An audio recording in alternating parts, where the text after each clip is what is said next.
रविवार 7 जनवरी की सुबह बांग्लादेश में आम चुनाव के लिए मतदान शुरू हो गए हैं। एक तरफ देश की मौजूदा प्रधानमंत्री शेख हसीना की नजर अपनी 5वीं जीत पर है, दूसरी तरफ देश की मुख्य विपक्षी पार्टी बांग्लादेश नेशनलिस्ट पार्टी यानी बीएनपी और उनकी सहयोगी पार्टियों ने चुनाव का बहिष्कार कर रखा है।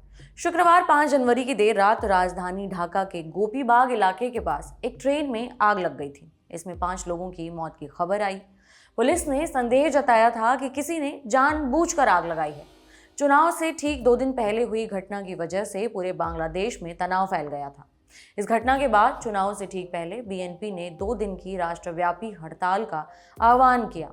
लेकिन विपक्ष के चुनाव का बहिष्कार करने की वजह क्या है? दरअसल बांग्लादेश के चुनावों में हिंसा का इतिहास पुराना रहा है। विपक्ष के आरोप हैं कि शेख हसीना की पार्टी अवामी लीग चुनाव प्रक्रिया के साथ घपला करती है, निर्दलीय उम्मीदवारों के रूप में डमी उम्मीदवारों को खड़ा करती है जो उनसे ही मिले हुए होते हैं। अवामी लीग इस दावे को खारिज करती रही है। बीते साल अक्टूबर से देश में इसी मुद्दे को लेकर बहुत खींचतान हुई थी। मांग हो रही थी कि प्रधानमंत्री हसीना इस्तीफा दें और चुनाव कराने के लिए एक कार्यवाहक सरकार बनाई जाए। सरकार विरोधी रैली निकाली गई। इस दौरान हिंसा भी हुई, मगर विपक्ष की मांग मानी नहीं गई। शेख हसीना के प्रशासन ने कहा कि कार्यवाहक सरकार को अनुमति देने का कोई संवैधानिक प्रावधान नहीं है। विपक्षी पार्टियां खुद तो चुनाव का बहिष्कार कर रही हैं और जनता को भी वोट न डालने की अपील कर रही हैं। 12वें आम चुनावों के लिए पूरा देश स्थानीय समय अनुसार सुबह 8 बजे से शाम के 5 बजे तक वोट डालेगा। मौजूदा प्रधानमंत्री शेख हसीना ने भी अपना वोट डाल दिया है। उम्मीद है कि चुनाव के नतीजे 8 जनवरी की सुबह से आने शुरू हो जाएंगे।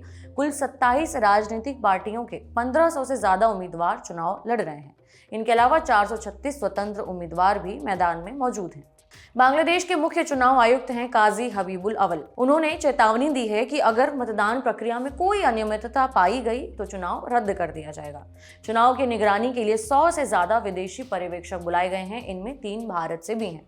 बांग्लादेश दक्षिण एशिया की सबसे तेजी से बढ़ती अर्थव्यवस्थाओं में से एक है और शेख हसीना 2009 से सत्ता में है। उन्होंने पिछला चुनाव दिसंबर 2018 में जीता था। तब भी बहुत हिंसा हुई थी और चुनाव में धांधली के आरोप लगे थे। समाचार एजेंसी एपी के मुताबिक इस बार चुनाव से पहले हसीना सरकार ने हजारों प्रतिद्वंदी राजनेताओं और समर्थकों को गिरफ्तार कर लिया। हालांकि सरकारी अधिकारियों ने यह कहा कि ये राजनीतिक अदावत की वजह से नहीं बल्कि आपराधिक आरोपों की वजह से हुआ है।